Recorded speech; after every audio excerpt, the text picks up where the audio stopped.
bagaimana kita bisa mencoba menerima hasil pemilu ini dengan baik. Ya, kalau menurut saya orang-orang yang kalah itu harusnya sudah kasih pidato pengakuan. Kasih pidato pengakuan kekalahan, bukan malah mencoba untuk membuat hiruk pikuk, ya, apalagi kemudian mencari jalan lain di luar prosedur yang diberikan. Jadi seorang tokoh politik itu tidak hanya siap untuk menang, tapi juga harus siap untuk menerima kekalahan. Dan kekalahan ini pun pasti bukan akhir dari segala-galanya.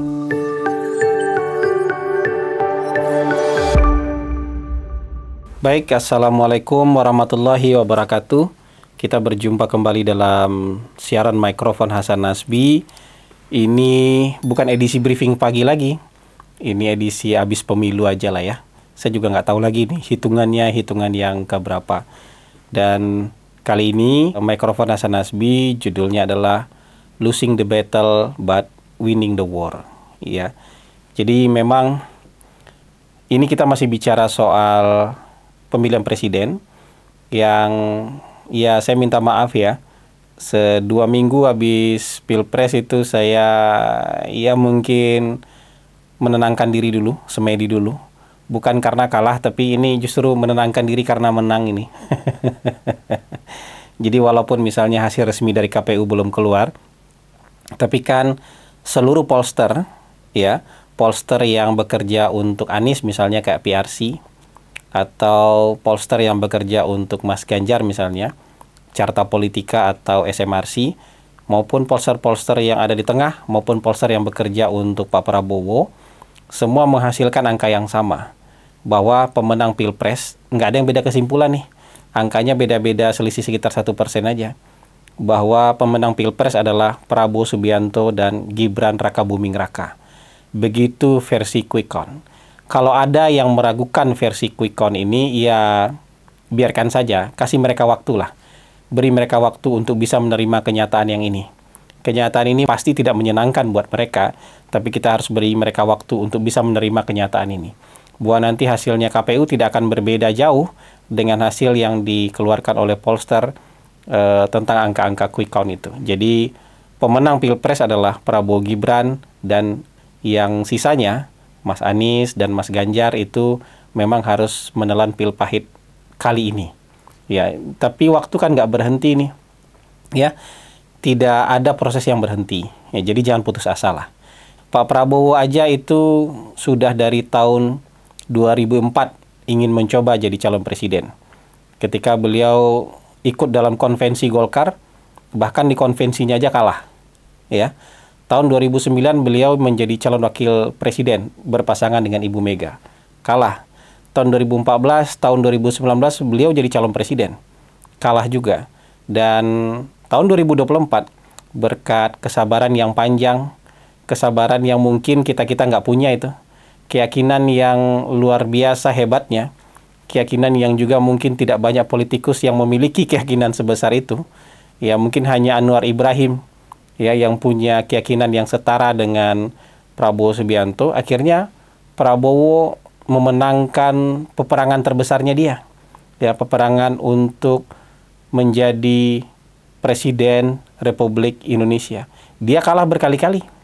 Ya, ada pertempuran-pertempuran yang dia kalah, dan akhirnya dia memenangkan semua peperangan ini. Peperangan, ya kalau kita nyebut peperangan ya, peperangan untuk mendapatkan posisi tertinggi di Republik ini, ya, sesuatu yang menjadi cita-cita dia. Saya tidak mau mengatakan ini hanya sekedar ambisi, karena kalau hanya sekedar ambisi, orang pasti ada capeknya. Tapi ini keyakinan nih. Nah, kalau sudah bicara soal keyakinan, orang nggak akan ada capeknya. Jadi selama masih sehat, selama masih ada nyawa di badan, orang akan berjuang untuk keyakinan dia itu. Dan keyakinan Prabowo untuk membawa Indonesia menjadi negara besar, menjadi macan Asia, sampai sekarang tidak berubah sedikit pun. Ya, yang berubah itu adalah temperamennya Pak Prabowo. Yang berubah itu adalah sisi emosionalnya Pak Prabowo. Yang berubah itu adalah soal ketenangannya Pak Prabowo. Pak Prabowo yang dulu kita lihat meledak-ledak, Pak Prabowo yang dulu kita lihat temperamen, sekarang sudah di level manusia yang sangat bijaksana. Ya, manusia yang hampir nggak ada lagi kebencian di dalam hati dia. Dia ingin merangkul seluruh rakyat Indonesia untuk bersama-sama membangun Indonesia, membawa Indonesia ke era kemajuan, ya, era negara industri maju. Jadi begitulah ya, hikmah dari penantian-penantian panjang yang berdasarkan keyakinan akhirnya berbuah manis, ya, berbuah manis. Semoga dari penetapan KPU nanti tanggal 20 Maret, kemudian Pak Prabowo bisa mempersiapkan diri selama 7 bulan ke depan, kemudian ketika peralihan kekuasaan terjadi dari tangan Pak Jokowi kepada Pak Prabowo, itu bisa berjalan sangat lancar dan sangat baik. Dan hikmah-hikmah dari pertarungan Pilpres ini banyak ya. Coba bayangkan, Mas AHY mungkin sempat patah hati, sempat kecewa, sempat marah lah, karena tidak menjadi calon wakil presidennya Mas Anies. Tapi coba lihat sekarang, ya, tidak semuanya harus dimenangkan memang. Ketika Mas AHY gagal menjadi calon wakil presidennya Mas Anies, sekarang Mas AHY jadi menteri. Jadi menterinya Pak Jokowi. Nah, ini kan latihan ini sebelum jadi menterinya Pak Prabowo nanti. Jadi saya yakin Mas AHY hari ini jadi menteri, dan nanti setelah kabinet barunya Pak Prabowo, Mas AHY juga akan jadi menteri. Coba bayangkan kalau Mas AHY jadi calon wakilnya Mas Anies kemarin. Mungkin sekarang udah ngelamun-ngelamun aja Mas AHY. Ya kan? Walaupun punya partai misalnya, tapi mungkin lebih banyak ngelamunnya daripada beraktivitasnya. Tapi ya itulah hikmah. Karena kesabaran, karena keyakinan, ya. Dan Mas AHY menurut saya bisa membawakan diri dengan sangat baik. Partainya bisa membawakan diri dengan sangat baik. Kemudian segera berganti strategi, mencari sesuatu yang jauh lebih baik. Dan akhirnya sekarang menurut saya pilihannya tidak kalah baiknya. Bahkan mungkin pilihan hari ini sangat baik. Ketika menjadi bagian dari pemenang pemilu. Dan belum dilantik aja presiden barunya, Mas AHY sudah dapat jabatan sebagai menteri. Sebaliknya Mas Sandiaga Uno mungkin gigit jari gitu kan. Ya, betapa beliau sangat ingin jadi calon wakil presiden dan kemudian keluar dari Partai Gerindra, bergabung dengan Partai Persatuan Pembangunan, berharap bisa jadi calon wakil presiden. Akhirnya nggak jadi juga calon wakil presiden. Akhirnya sekarang juga menjadi bagian dari barisan orang yang kalah, dan mungkin nanti ketika kabinet berikutnya tidak lagi menjadi bagian dari kabinet. Ya, apa boleh buat. Ya, mungkin ada hikmah yang lain nanti. Mungkin ada penantian yang lain yang menunggu Mas Sandi nanti. Mungkin tidak di kabinet, tapi entah apa itu kita nggak tahu. Gitu. Mas Anies juga mungkin hari ini gagal. Ya, tapi menurut saya karir politiknya Mas Anies belum selesai. Mas Anies masih bisa mencoba menjadi calon gubernur sekali lagi. Calon gubernur DKI sekali lagi. Dan melihat angka real count, itu kan suara Mas Anies di Jakarta masih cukup kuat. Walaupun tidak sampai 50%, tapi kan pendukungnya masih sangat kuat. Dan itu bisa menjadi modal dasar Mas Anies untuk bisa lagi maju menjadi calon gubernur. Mungkin kan Mas Anies nggak tahan lama-lama jadi oposisi kan. Ya. Mas Anies tidak cukup kuat untuk menjadi oposisi, atau tidak cukup kuat lama-lama berada di luar pemerintahan. Ya, jadi beliau bisa mencoba lagi untuk maju jadi calon gubernur DKI. Siapa tahu tahun 2029 nanti ada peruntungan lagi yang bisa dicoba. Nah, jadi menurut saya kita nggak boleh putus asa, dan Mas Anies juga hari ini belum mati kartu. Ya, tidak bisa kita katakan Mas Anies sudah mati kartu, enggak. Mas Anies tetap masih punya peluang untuk menjadi calon gubernur sekali lagi, dan tahun 2029 nanti bisa mencoba peruntungan lagi menjadi calon presiden. Jadi menurut saya ada hikmah-hikmah lah, ada kalah pertempuran ya, tapi bisa menangkan peperangan. Ada yang menang pertempuran tapi kalah peperangan, ada yang menang Alphard gitu kan. Tapi ya capresnya akhirnya kalah gitu kan. Ya nggak apa-apa, ada yang kalah Alphard tapi capresnya menang gitu kan. Jadi ya begitu hidup ya. Kalau menurut saya sekarang ini bagaimana kita bisa mencoba menerima hasil pemilu ini dengan baik.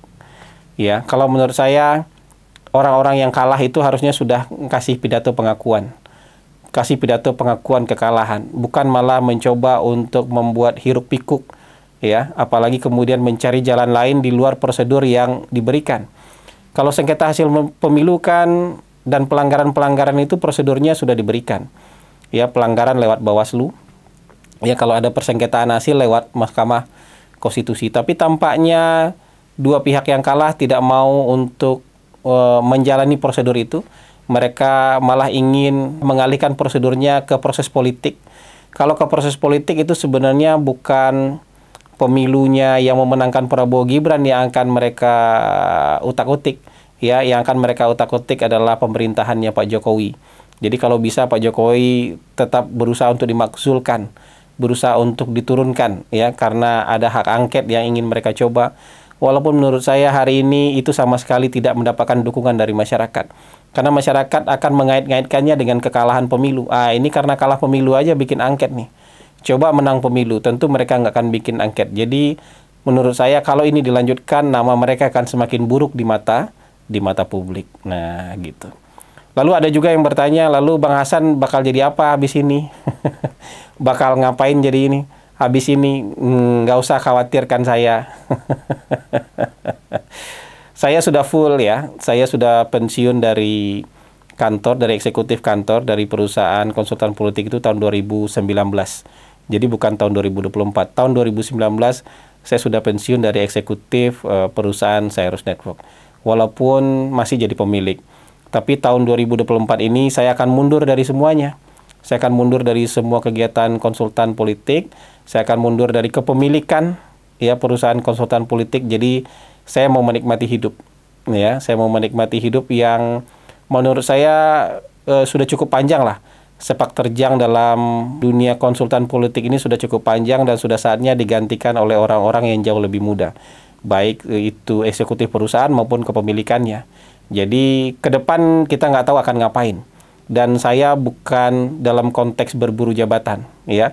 Jadi tidak penting saya dapat apa dan teman-teman juga tidak perlu mengkhawatirkan saya dapat apa. Karena di luar perusahaan konsultan politik saya punya beberapa perusahaan yang hari ini berjalan dengan sangat baik dan itu mungkin jadi tempat pelabuhan saya, ya. Jadi tempat pelabuhan saya setelah tidak aktif lagi di dunia konsultan politik. Nah, ini giliran hidup aja. Ini siklus hidup aja. Ada orang yang menjabat, kemudian tidak menjabat. Ada orang yang tidak menjabat, kemudian bisa jadi orang yang menjabat. Ada orang yang punya perusahaan, kemudian mungkin harus tahu kapan waktu berhenti, sehingga harus serahkan itu pada orang-orang yang jauh lebih muda, kepada orang-orang yang jauh lebih fresh, ya. Dan kita mungkin kalau mau hidup lebih greng gitu, kita butuh tantangan baru. Karena di dunia ini saya sudah 20 tahun ini. 20 tahun, hampir 20 tahun saya menekuni bidang ini dan menurut saya mungkin sudah nggak ada tantangannya lagi. Sudah 3 kali pilpres ini. Jadi buat saya mungkin sudah hampir nggak ada lagi tantangannya. Jadi mungkin saya ingin mencoba hal-hal baru yang ada tantangannya. Mungkin begitu saja ya edisi Mikrofon Hasan Nasbi kali ini. Tidak ada hal spesifik yang kita bahas. Saya cuma bicara jangan kecewa kalau kalah, ya. Belajar terima kekalahan, mungkin ada kemenangan besar di depan Anda nanti. Nggak tahu kita 5 tahun lagi mungkin, 10 tahun lagi mungkin, 15 tahun lagi kita nggak tahu. Atau mungkin kemenangan di bidang lain, kita kan nggak tahu. Jadi jangan kecewa, jangan jadikan kekalahan dalam pilpres ini kiamat.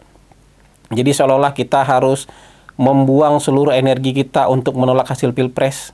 Kita harus melakukan apa saja yang bisa untuk menolak hasil pilpres atau melakukan proses politik lain untuk misalnya menurunkan Pak Jokowi. Ini nggak baik buat proses kita berbangsa dan bernegara. Kalau kalah, ayo belajar terima kekalahan. Belajar dari Pak Prabowo. Ya, Pak Prabowo dulu pernah marah, tapi akhirnya beliau terima kekalahan. Kali ini, kita yang dulu pernah marah kepada Pak Prabowo, kenapa nggak bisa belajar menerima kekalahan dengan baik? Gitu.